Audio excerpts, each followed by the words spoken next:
We're just going to quickly introduce angular momentum, which is just the angular version of regular momentum. So just like linear momentum describes how difficult it would be to stop a moving object, angular momentum is describing how difficult it would be to stop a rotating object from rotating.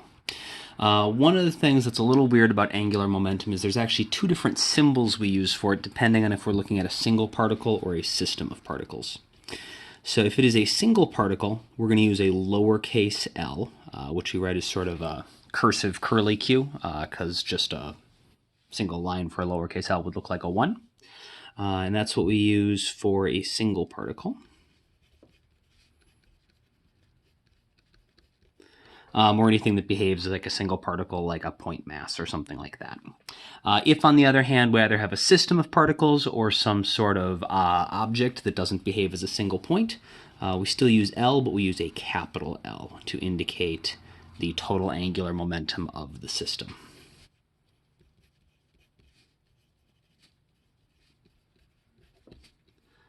So we use that either for a system or an object. And just like we can figure out the linear or translational momentum of a system by adding together the momentum of all the parts, we can figure out the total angular momentum of a system by just adding together all of the individual angular momentums of the parts. As for the equations to calculate angular momentum, just like we can use our linear equations to figure out what the angular ones must be, we'll start with our definition of just regular momentum. Momentum equals mass times velocity. And so the angular version of momentum is going to be L. We'll start with the system. So if I've got a full system, the angular momentum of my system is going to be the angular version of mass is moment of inertia. So you'd have to find the moment of inertia of your system, and then the angular version of velocity is, of course, angular velocity. And this is the version that is the most useful if you have an entire system and you know its moment of inertia. If you're dealing with a single particle, we usually don't wind up calculating it in terms of these things because usually for a single particle we're given slightly different information. If we wanted to do a single particle, we know that the moment of inertia for a single particle is always mr squared.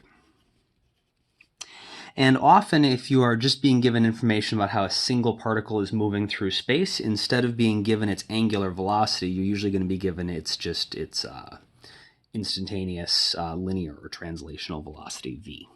And so omega can be found by taking v divided by r. One thing that's important to remember about using v over r to get omega is this has to be specifically the tangential velocity. So I'm going to put a little t in there to remind us that this has to be the tangential velocity.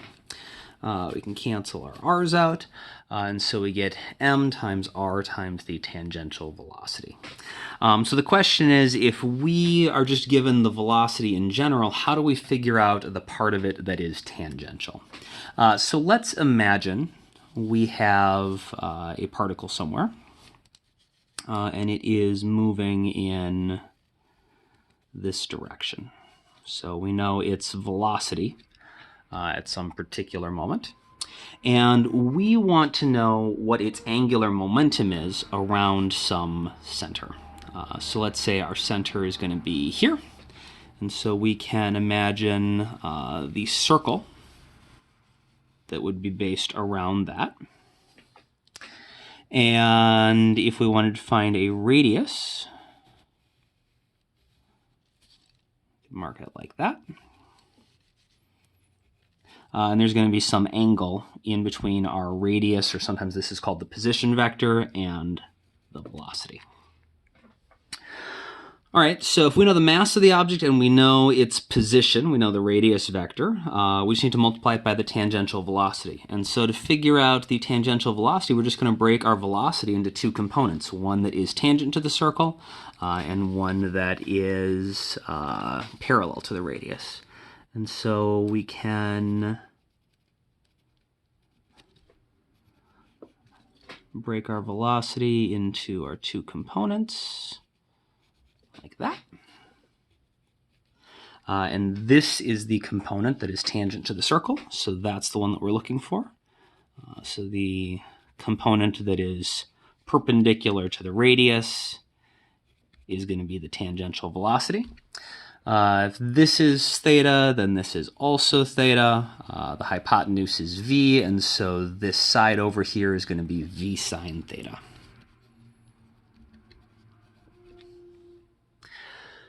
So if angular momentum is equal to m times r times the tangential velocity, that means that it's going to be equal to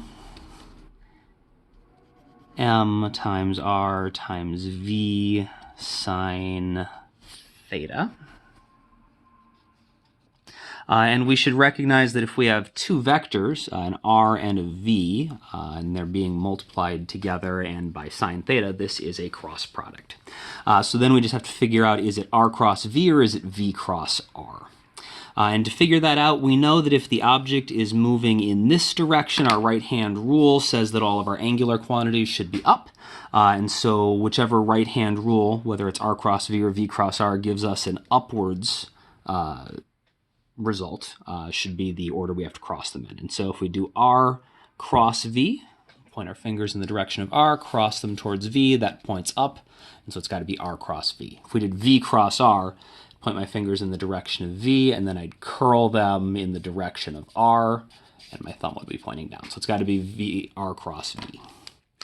So angular momentum is equal to the mass times r cross v, and really we shouldn't actually have the vector sign in there. If we're leaving it in sign terms, you would use the magnitudes, but if we have them as vectors, we can cross them. We should also recognize that if we distribute the mass through and we have mass times velocity, that's just momentum. And so you can figure out the angular momentum in terms of the linear momentum because it's going to be equal to r cross p, because m times v is the momentum, p. And so those are going to be sort of our three most useful equations for finding the angular momentum of a system or a single object in terms of the most common things. If you know the moment of inertia and the angular velocity, use this equation. If you know the radius and the momentum, you can use this. And if you know the mass, the radius, and the velocity, you can use this. The other way that we used momentum before, and the other way that we could find something about momentum, was in terms of force. And what we learned before was that force was equal to the derivative of momentum with respect to time, and the change in momentum, or what we called the impulse, was equal to the integral of the force with respect to time. And these, of course, are just opposites of each other. And so everything that works in linear mechanics works in angular mechanics. We just need to switch everything to its angular version. And so force, the angular version of force is torque. So we should have torque equals the derivative of, we can do this either for a point or for a system. So we can either do dl dt, or we can do torque equals d capital L dt. And of course, those are vectors. We can also do the change in angular momentum. I don't think I've ever heard of something called angular impulse. Normally we just call it the change in angular momentum, which is going to be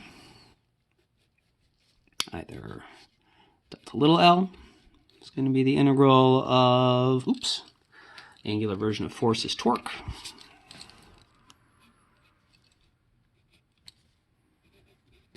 dt. Or you can do it for a full system.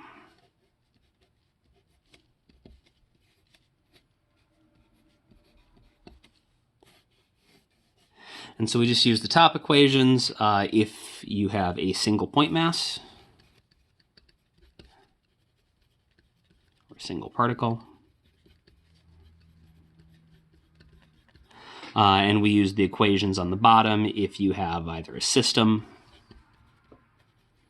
or if you want to think of an object as a single thing. An object is a complex system of points, and so some sort of solid object.